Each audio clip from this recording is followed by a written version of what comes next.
Olá para todos que estão nos assistindo. Aqui mais um podcast da AC Brasil, Associação de Conselheiros do Brasil, que é uma associação onde a gente tem como propósito, como grande objetivo, a gente trabalhar com as empresas, sejam elas de qualquer porte, principalmente pequenas e médias empresas, trazendo a questão da governança, trazendo a conscientização do quanto que a governança é importante e promovendo a sustentabilidade e a perenidade nos negócios.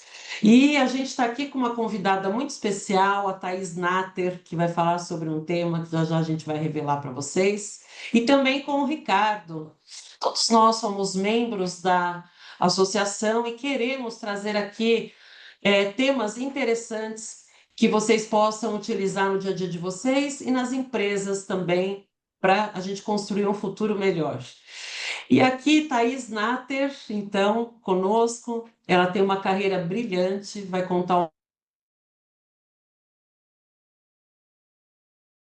juntas sobre o nosso tema principal, né, o nosso tema central aqui, que é sobre o impacto do conflito de gerações nas organizações. É um tema que muita gente está falando, né, Thaís? Bem-vinda, Thaís. Certeza. Muito obrigada, Karina, Ricardo. É um prazer estar com vocês aqui na CB.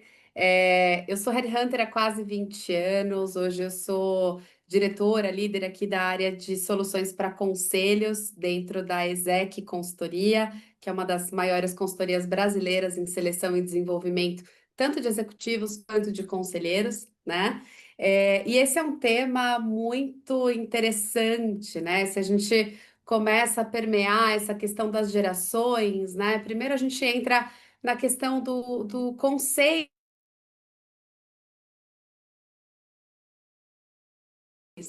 né? Então a gente chega aí numa geração silenciosa aí, que seriam das pessoas com 80 anos para cima, né?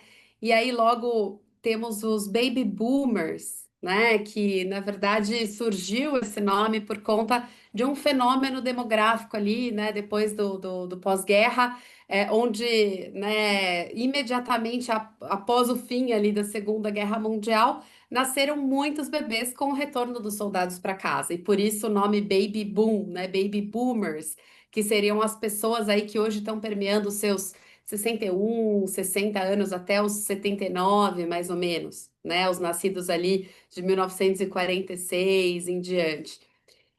Depois a gente teve a geração X, né? Que na época o X representava uma incógnita, né? Então é a turma ali dos seus 45 a 60 hoje em dia, né?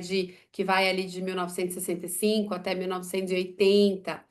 Seguido, então, né, pelo alfabeto, essa foi a lógica aqui geracional, dos então chamados millennials, né? A geração Y, me enquadro nela, né? Simplesmente aqui seguiu esse Y, né, depois do X, né? E esse termo millennium veio porque eles estavam ali, é a geração de mais ou menos 81 até 1996, que ia entrar próximo ali, né, do milênio.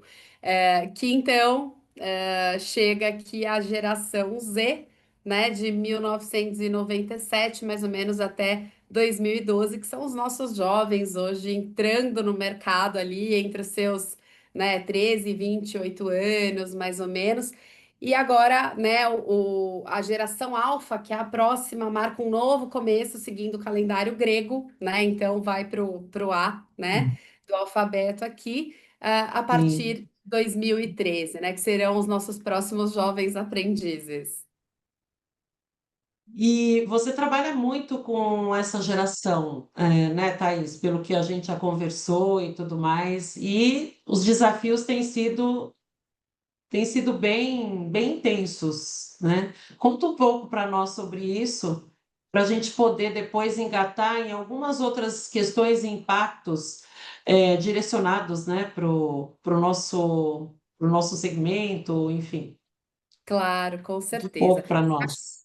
Com certeza. É, eu acho que o grande impacto, né, da geração Z chegando no mercado agora, né, Se dá porque pela primeira vez, né, tem algumas pesquisas, estudos, a gente tem até 5 gerações trabalhando no mesmo ambiente de trabalho, né? Porque a gente tem ali desde os baby boomers até a geração Z. E esse conflito, principalmente do estilo de comunicação, né, é muito complexo. A relação com a tecnologia, né, a diferença da hierarquia, do olhar de liderança, porque a geração Z ela vem muito numa horizontal, né? Se a gente pegar as nossas gerações ali, né, de Y, X, Baby Boomers, a gente tem pessoas ali que tinham, quem detinha o conhecimento, né, nessas gerações eram os professores, os mais velhos, então tinha muito aquela cultura da honra, do respeito ao mais velho, né? Você dependia muitas vezes ali de uma Barça, né? Quantas vezes eu fui para a Barça recorrer para fazer, né, um O que projeto seria a da Barça? escola. Será que as pessoas sabem o que é a Barça? Pois Ricardo, é, você não sabe sei, o que é a geração Z, Não, Barça? responde aí, você sabe o que é Barça. não sei o que é a Barça e sei o que é a Delta La Russa também. Pois é, exatamente, exatamente. Então a gente ia para a biblioteca, né, para buscar conhecimento, era muito complexo. E a geração Z hoje não tem, o conhecimento está à disposição, tá na ponta do dedo, literalmente, né? Então, isso traz para eles uma questão de hierarquia mais na horizontal, né? E um dos pontos muito interessantes de pesquisas recentes é que a geração Z, somente 6% da geração Z gostaria de estar num cargo de liderança, né? Isso, para o conflito dentro das organizações, é um ponto de grande preocupação, né? Os líderes hoje se preocupam muito, porque se você tem, né, num plano sucessório, pessoas da geração Z para crescer dentro da companhia que não querem assumir cargo de liderança, a gente tem um problema, né? Então, com isso, a gente tem visto muitos conflitos dentro das organizações, né? Por conta desse choque, eu diria, né, cultural, dessas várias gerações num mesmo ambiente, né, que isso acaba impactando o RH, né, e sobe para o âmbito do conselho, uma vez que a gente trabalha no conselho também a questão da cultura organizacional, né? Então a gente vê diferença nessas gerações, né? No que tange, inclusive, a preferência de trabalho, né? Enquanto a geração Z prefere um trabalho híbrido ou remoto, as gerações mais antigas optam pelo presencial, né? E aqui a gente começa a ter algumas divergências, inclusive de opiniões. Pois Uhum, é, Thaís, uhum, eu gostaria de te fazer uma pergunta. Primeiro, eu Uhum, queria agradecer a oportunidade de estar dividindo esse espaço com vocês aí, pelo Comitê de Cultura e Pessoas. Esse é um tema de máxima urgência, no meu uhum. entendimento, e de alta complexidade. Talvez Sim. se depare com pontos que não tenham solução, apenas aprender a conviver com isso, né? Então, agradeço demais a oportunidade de estar junto com vocês aqui, podendo trabalhar essas questões todas que me encantam isso. Apesar de não ser a minha origem profissional, né? Mas Uhum. me encanta, eu acabei, sei lá, entrando por essa via também e aprendendo e lendo várias coisas a respeito disso. Thaís, eu começo te dizendo o seguinte, ó, sem querer entregar a minha idade, né? Mas apesar que eu já falei da Delta Russa, então eu acabei, né, dando um spoiler aí, né? Mas quando eu tinha 18 anos, que eu comecei a minha atividade profissional, né? E eu até eu fiz 2 anos de engenharia antes de entrar para economia. E eu cheguei a estagiar como engenheiro na época existia o Banco Nacional de Habitação, que era o BNH, fiz o estágio por ali. E a grande preocupação naquela época, quando eu tinha 18 anos, era assim, meu pai me dizia, meu filho, não troca tanto de emprego, porque isso uhum, é, mancha o currículo, né? perfeito. Aham. Com o passar das décadas, esses valores se inverteram completamente, né? Porque hoje em Sim. dia, se a gente pega o currículo de alguém que está há muitos anos numa empresa, a primeira coisa que a gente pensa assim, nossa, mas qual a experiência, qual a vivência, como é que ele trabalhou a questão da resiliência, de se inserir em diferentes culturas, diferentes grupos, vira um fator de ameaça o Uhum. ingresso de um profissional numa empresa quando ele permaneceu muito tempo em outra, né? Isso eu estou falando dos dias de hoje.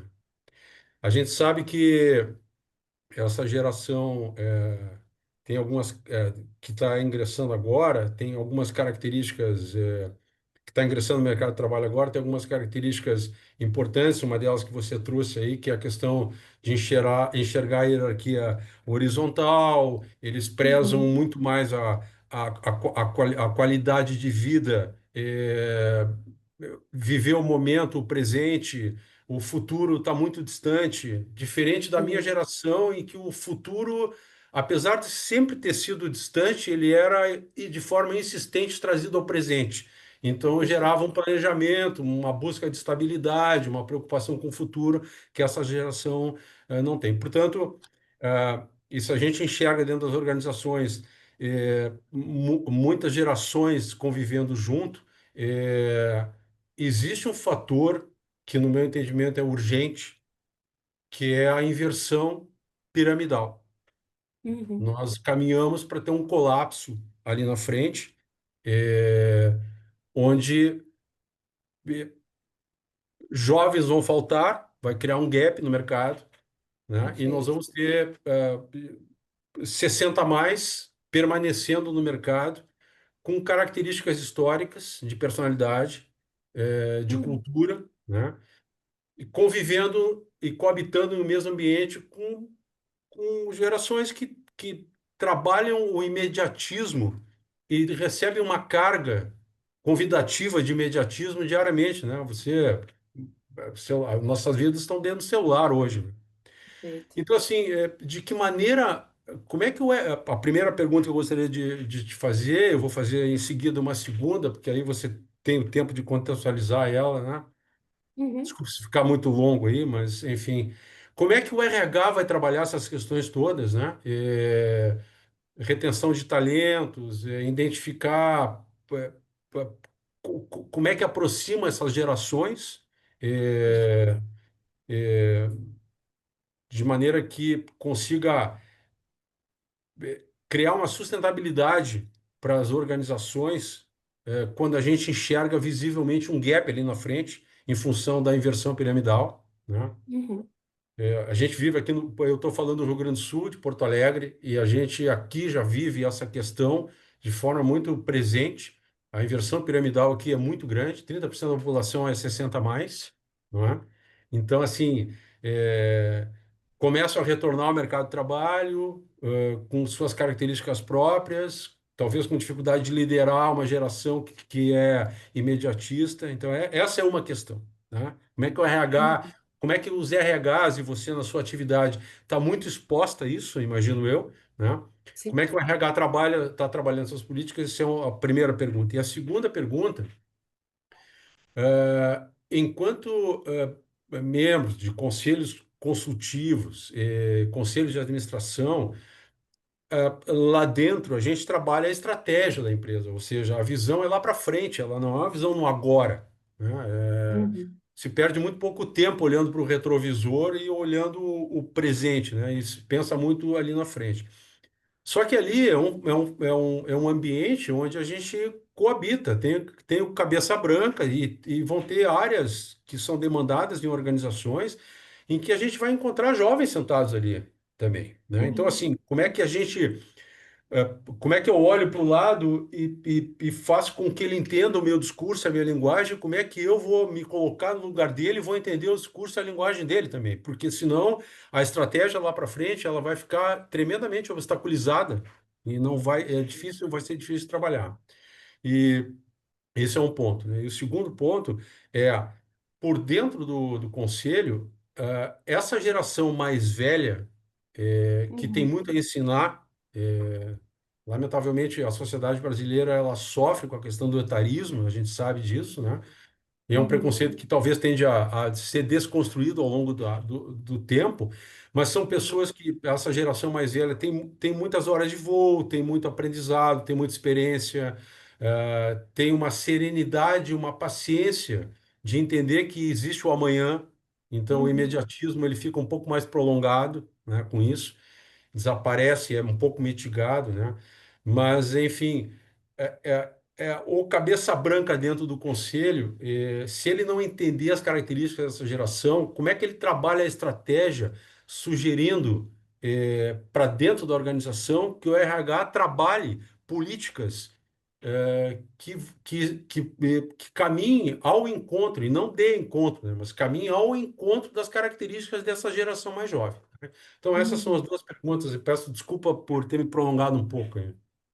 Então, nós Perfeito. temos vários desafios aí, né, Thaís? A gente tem o desafio de falar do RH, como é que o RH se posiciona, né? E aí entendo que tem, né, dentro das organizações familiares e não familiares, eu acho que você pode trazer isso, né? Como é que essa retenção de talentos acontece? Quais são as estratégias, né? Enfim, e como o Ricardo trouxe, né, essa questão do conselho, das expertises, né? Depois eu tenho Perfeito. uma curiosidade aqui, mas vamos aí às suas percepções, a sua resposta, que você tem muita coisa boa aqui para trazer. Combinado. Bom, acho que em primeiro lugar, né, é muito importante que as empresas hoje se atentem a ter um RH estratégico, né? Porque muitas empresas, às vezes as menores, né, acabam não se atentando a esse fato, né? E às vezes não tem uma área de RH, né? Tem uma área de departamento pessoal, né? Então, o primeiro ponto é enxergar o valor numa área de gente, gestão e cultura. Tá? Com isso, as empresas, né, que foram mais, que foram melhor sucedidas, eu diria, né, nesses temas aí de trabalhar os conflitos geracionais, foram aquelas que trabalharam a questão desde o processo seletivo, né, removendo vieses etários, por exemplo, vieses, em termos de diversidade e inclusão, né, diversidade e inclusão é um ponto muito importante para a geração Z, né, então, assim, eles realmente prezam por um ambiente onde exista muito respeito, né? E aí, com isso, a gente tem que trabalhar no RH desde o processo seletivo, né? A questão dessa retirada de vieses, criar programas de contratação também para 50 a mais, isso começou a ser feito, né? E hoje as empresas acabam tendo muita gente 50 a mais, o que antes há poucos anos, né, não se tinha, tá? É, a gente também acaba criando políticas de desenvolvimento para troca de conhecimento, por exemplo, mentoria reversa, onde profissionais da geração Z ou mesmo millennials, né, acabam mentorando os da geração X, geração baby boomers, para que se tragam um olhar de como eles enxergam o mundo ou como eles podem aportar valor, principalmente em termos das novas tecnologias, das tendências digital, de como é uma comunicação online, prompts, etc. Né?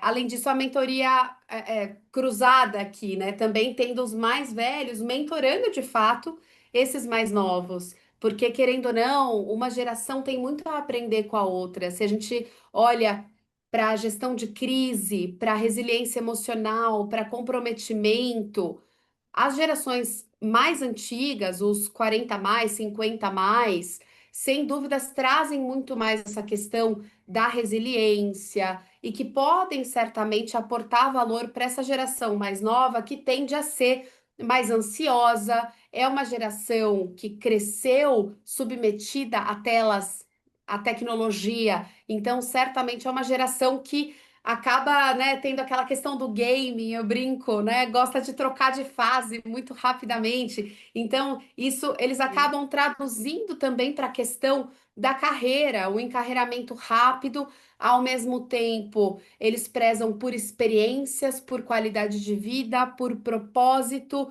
e com isso, nem sempre aquele encarreiramento tradicional, aquela trilha, né, já vou subir de especialista para coordenador, gerente, Uhum. etc., tendo lideranças, tendo times abaixo, não necessariamente é o que eles querem. Eles até optam por Uhum. deixar de lado, talvez, uma remuneração maior em virtude de seguir uma carreira mais especialista, onde eles possam ter mais tempo para si, mais tempo para um mochilão, né? Então é uma percepção diferente. E a gente tem que, assim como o Dado Schneider brinca nas palestras deles, né? A gente vai ter que se entender. É mais ou menos isso. A gente realmente precisa sentar num lugar empático, de modo a entender o que é importante para a geração mais antiga, o que é importante para a geração mais nova, e entender onde a gente vai cruzar isso dentro da cultura organizacional.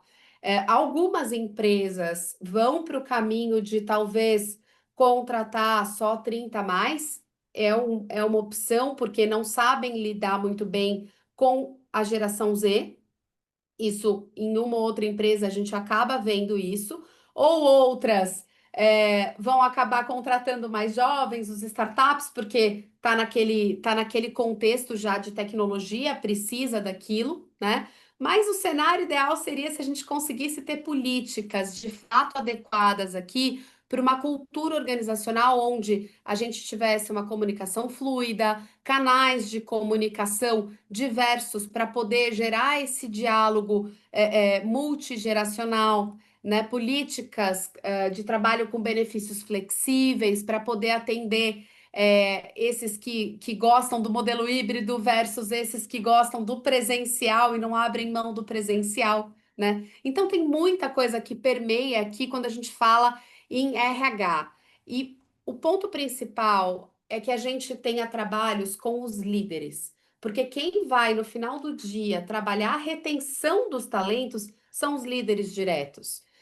Com Uhum. isso, você pode ter um líder ali, geração X, Y, ou mesmo um baby boomer, mas ele tem que estar com a mentalidade aberta para poder entender os seus liderados, entender o que é importante para aquela pessoa, né? Então, cada vez mais essa abordagem personalizada e essa flexibilização se tornam pontos muito importantes.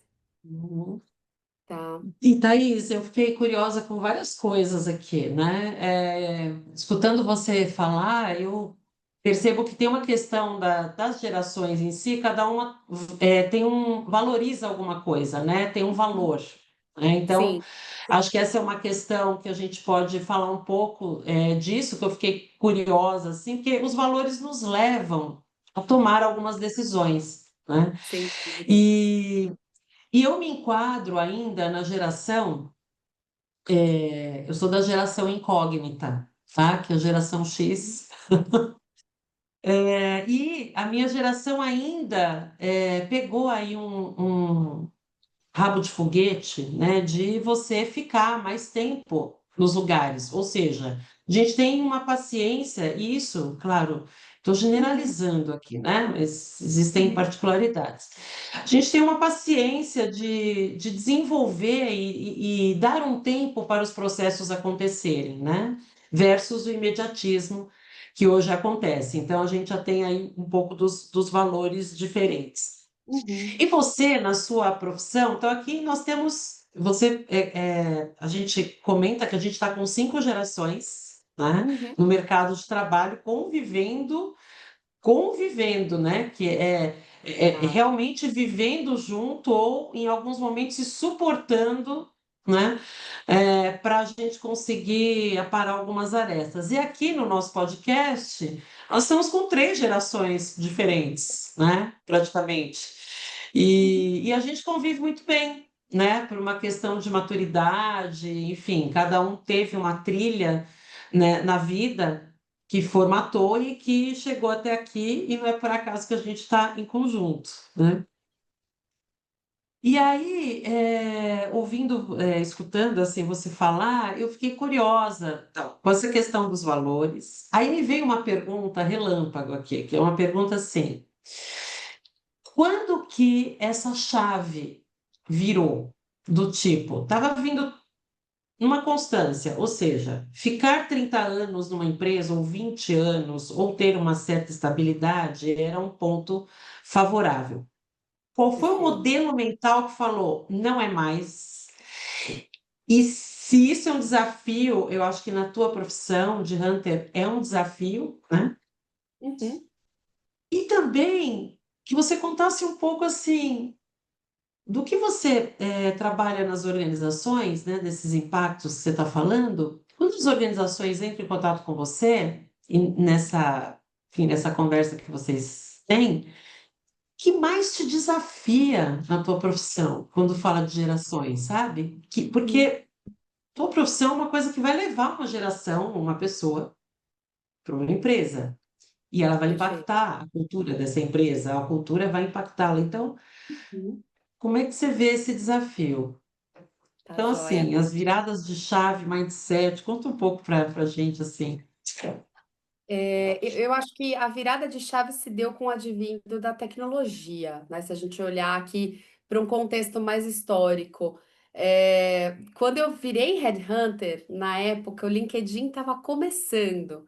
Então, a Uau. gente buscava as empresas no PABX, tentando descobrir como é que funcionavam as estruturas, pegava o ramal da pessoa e tinha que abordar. Era hunter mesmo, por isso, né, o termo. Você tinha que caçar aquela pessoa, né? E aí era no escuro, você ligava às cegas, e tentava entender o currículo. Não tinha essa vitrine que a gente tem hoje de redes sociais, de LinkedIn. Então era um trabalho onde a gente demorava 3 meses para entregar um mapeamento de mercado com os perfis, e poder chegar num shortlist, né?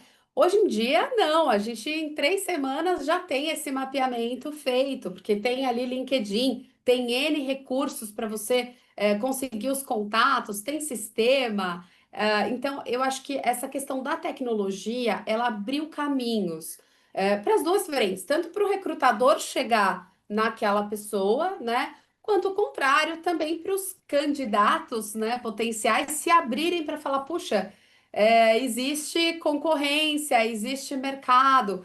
E de fato, né, como o Ricardo colocou, quando eu comecei a recrutar, a gente olhava para os currículos e falava, aqui a pessoa ficou uns 5, 6 anos, sólida, legal, bacana, 10 anos, puxa, bacana. Hoje em dia, isso foi mudando. E na época que eu comecei, teve aquele boom dos high potentials, né? Então, todas as empresas queriam contratar o famoso high pot, que era aquele perfil até 35 anos estourando com MBA fora, inglês fluente, experiência, a carreira acelerada. Mas o que que aconteceu também, e isso é uma percepção minha, tá? Não é uma percepção de mercado ou de pesquisas, nem nada, uma percepção de alguém que está nessa carreira, né, como headhunter mesmo. Ao longo dos anos, esses high potentials foram crescendo, o turnover aos poucos começou a aumentar porque eles eram muito bons, então pulavam de empresa para empresa, isso começou a mudar essa questão do currículo. A, a área de tecnologia, por sua vez, também começou a ser acelerada, e na área de tecnologia, as pessoas que atuam nessa área acabam trabalhando muito por projetos também. E aí, acabam tendo essa carreira um pouco mais dinâmica, eu diria, né? Um pouco mais, entre aspas, pula-pula, né? Que vai ali, rapidamente, 1, 2 anos, está trocando.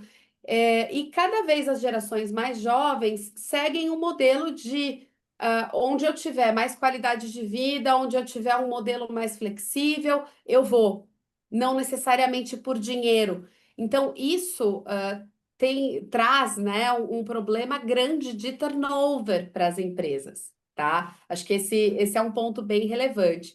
Mas como eu estava Sem dizendo sobre os dúvida. high potentials, uma coisa interessante claro, ao longo desses últimos anos, né, as empresas vêm trabalhando muito também a política de diversidade, equidade e inclusão, como eu falei, né, tirando vieses, então aumentando contratação também de pessoas 40, 50 a mais.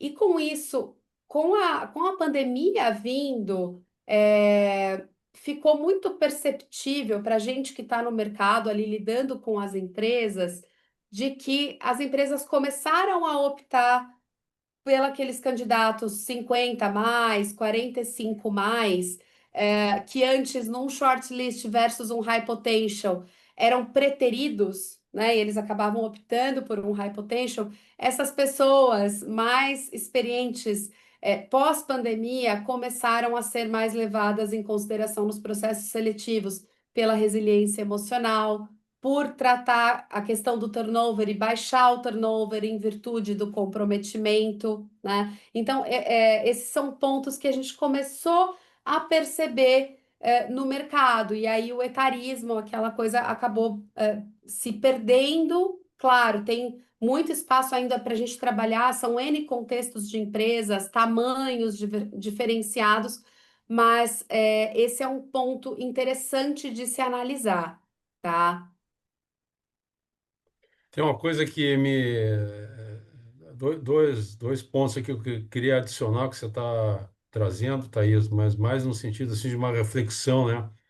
Uhum. Porque se existe alguma coisa que não mudou ao longo das décadas, é que nenhuma empresa sobrevive sem lucro. Perfeito. Portanto, a geração de caixa, ela tem que existir, não importa qual a Uhum, geração que coabita dentro dela. Só que as gerações trazem consigo características diferentes. Então, o entendo. nível de suportar a pressão pela entrega, na minha época em que eu trabalhava como executivo, era uma. Hoje, Uhum, talvez essa geração Z tenha um- vamos dizer assim, um ponto de entrar em off muito mais baixo do que o ponto que eu tinha, uhum, sofrendo a pressão pela entrega de resultado, né? Esse é um ponto, né? Então, assim, como os RHs lidam com isso? Porque a questão de geração de caixa sai ano, vai, sai é, década, entra a década, ela vai continuar existindo, né? Ou a empresa descontinua, certo? Esse é uhum, um ponto. E o segundo ponto com essa mudança de valores, ou seja, a geração Z ela é mais imediatista, não é? E ela não é tão apegada, ela não cria raízes tão profundas e ela uhum, só que de novo, né, a empresa ela investe numa curva de aprendizado. Portanto, a geração Z ela representa um custo para as empresas. Porque as uhum, empresas investem em conhecimento, em estender aprendizado, enfim, na cultura, nos valores, sempre com um olhar na retenção, especialmente se ela identifica em alguém um talento que possa contribuir na geração de caixa, né? Essas coisas estão todas interligadas. E sem aí dúvida. a gente encontra uma geração que eh, ela considera isso, mas a consideração, ela tem outras considerações que são mais relevantes para ela. E aí, como é que Uhum, faz, né, em uhum. relação a isso? Apenas uma reflexão, não uma pergunta, né? Mas Claro, claro. É um né? ponto a se levar em consideração, sem dúvidas, né? Obviamente, todas as gerações têm a aprender com as outras. Esse ponto, né, sem dúvidas, ele é real. Mas a gente também não pode generalizar, porque a questão da maturidade de cada uhum. pessoa é única, né? Então, a gente tem essa questão do comprometimento e tudo mais, da geração Z aos baby boomers, né? Tem pessoas imaturas em todas elas e maduras em É, todas elas. Então, acho que verdade. esse é um ponto também que a gente Sim, tem que levar em sim. consideração. E uma É. vez que a gente identifica talentos, seja um talento da geração Z, ou X, ou Y, enfim, a gente tem que ter políticas fortes de retenção desses talentos, né? Por isso que é importante ter trilha de carreira bem estruturada, questão de avaliação de desempenho, métricas, então ter KPIs importantes de o quanto que essa pessoa está impactando de fato no resultado da empresa. Você falou, né, da questão financeira de lucro. É muito importante que as empresas tenham essa mensuração. entender em que áreas a gente está tendo mais turnover, porque um alto turnover também impacta na questão de custos, né? Você trazer pessoas, depois desligar, isso tudo gera custo, custo de recrutamento, custo de desenvolvimento. Então, por isso é importante focar na retenção do talento. Identificou um talento, segura, né? Porque acho que esse é um ponto importante até para a gente pensar no impacto de lucro que você bem colocou, Ricardo. É um ponto extremamente relevante. Aí eu puxo o gancho para os conselhos, porque, de fato, no âmbito do conselho, a gente está olhando muito para a estratégia, para futuro, para a questão de resultados financeiros, alavancas do negócio, perenidade do negócio, e sem dúvidas é o lugar onde a gente vai abordar o tema cultura no seu âmbito estratégico, pensando de novo, né, na evolução da empresa, na perenidade e sucesso da organização. Então, se você tem um RH estratégico que tem pauta em conselho, é muito importante para que haja essa interface também com a área financeira e uma área de tecnologia que possa mensurar esses dados, né? Então, aproveitar aqui dessa geração Z que tem o conhecimento de IA, de como estruturar a questão de KPIs, de metrificação, para poder trazer isso e aportar para o negócio a questão de ganho de efetividade com a tecnologia, sem dúvidas é algo que vai impactar no lucro, no resultado. Então, as empresas também têm que olhar para o investimento na parte de inovação e, sem dúvidas, mensurar esse retorno sobre investimento. E isso vai estar no âmbito do conselho, que, por sua vez, a gente também puxa o gancho aqui, que já começa a ter os seus conflitos geracionais, né? Então, a gente enxerga já Ótimo. conflitos geracionais no conselho, em especial se a gente for para as empresas familiares, onde você tem muitas vezes os herdeiros já sentadinhos ali né, como observadores ou mesmo participando de uma reunião de conselhos, né? Então, acho que é um outro comentário interessante para o nosso mundo aqui de governança. Verdade. Principalmente nas empresas familiares, né, a relação emocional é um grande percentual, né, envolvido quando você tem um conselho onde as pessoas da família, né, o conselho familiar é ativo. E e aí você estava um outro gancho para, nossa, para um papo assim de mais alguns minutos, horas e etc. Mas eu fiquei também curiosa, na tua vivência, se você já encontrou um conselho familiar onde existam 3 ou 4 gerações juntas? E qual é o maior desafio entre eles? Bom, emocional é um deles, né? Porque tem toda uma questão que a gente pode transcorrer em outros momentos, mas assim, de bate-pronto, qual é assim o que te impacta quando você encontra, né, se você passou Uhum. por uma situação dessas, assim, de encontrar gerações, e o que Perfeito. de fato eles podem dizer sobre o positivo de cada uma. Uhum, Então, por uhum. exemplo, né, a geração que já está há mais tempo, os fundadores da empresa, falaram assim: poxa, o meu neto, né, se chegou na geração do neto, meu neto tem um impacto positivo, ele me ensinou isso, né? Seria, Sim, seria isso. perfeito. Eu acho que, sem dúvidas, a gente acaba no dia a dia, né, tendo essa interação quando senta num conselho, dentro das consultorias, no quesito governança. E acho que o grande ponto é a adequação de linguagem, que é um pouco do que a gente falou, né? A questão de comunicação. Então, ainda mais se a gente estiver falando de uma empresa familiar, onde você tem um extra ali de cuidado na questão emocional, porque tem ligação familiar, né? Tem a questão dos vínculos e tudo mais, né? Mas eu acho que o ponto dessa adequação de linguagem é importante para que realmente cada um ali possa perceber o valor do outro. Então, essa abertura de você, né, assim, meio que desdenha, o mais velho desdenha o conhecimento do mais novo, não pode existir. Uma vez que esse respeito ele se instaura, aí as coisas começam a fluir, porque você dá a voz, principalmente se você tiver um presidente de conselho com essa mentalidade aberta e com essa visão de ouvir todos os lados, ter aquele share of voice dentro do conselho, né? Você consegue captar o melhor de cada um. Então, pegar a questão da inovação, da criatividade, dessa visão de colaboração que a geração mais nova tem, até mesmo de inclusão, porque eles têm uma mentalidade muito mais aberta em termos de inclusão e de diversidade de opiniões mesmo, não necessariamente de gênero, enfim, mas diversidade técnica mesmo, né? De olhar para puxa, quem que pensa diferente? Eles buscam muito esse ambiente colaborativo. Então a gente tem muito a aprender com essa visão deles, né?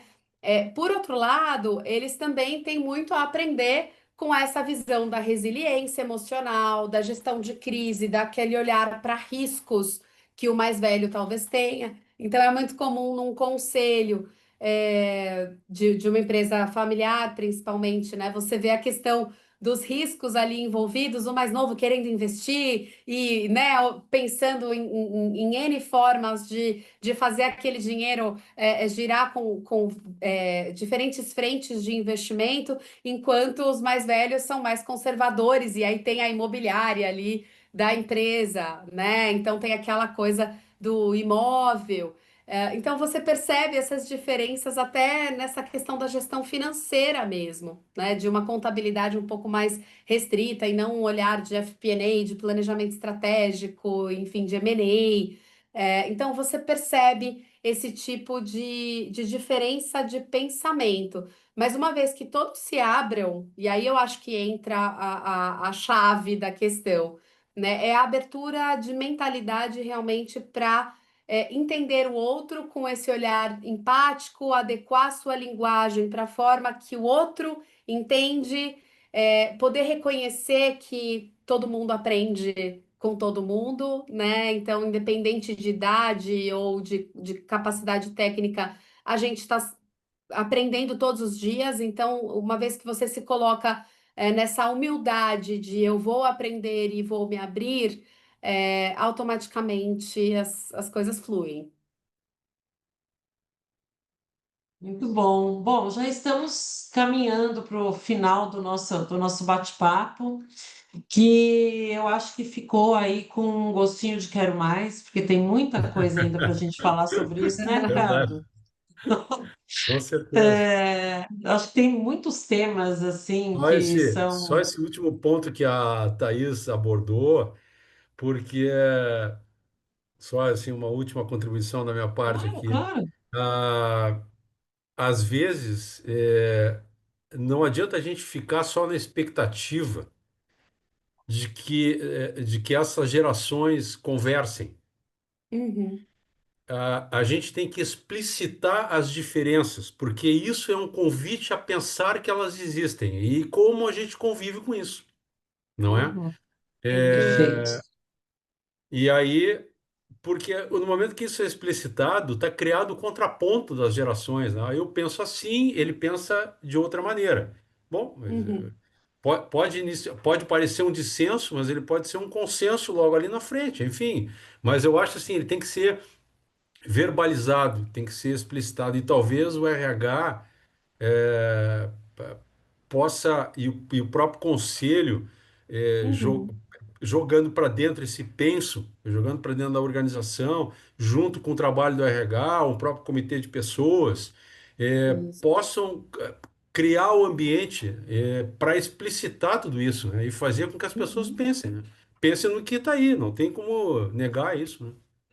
Com certeza. E aí eu acho que você traz um ponto super importante, né, Ricardo, que é de fato fomentar que as empresas tenham um comitê de pessoas, de cultura, né? E uma vez que se Uhum, tem essa diversidade, você consegue gerar uma cultura de inovação, porque é através daí que vem a criatividade, Bem, né? Dentre essas inúmeras trocas aí, é aquilo, né? Divergir para convergir. Então a ideia central dessa diversidade de opiniões, de contextos, é muito importante para se gerar uma cultura de inovação e o RH se torna extremamente estratégico e um comitê de pessoas de cultura também para Também poder acho. assessorar o conselho, né?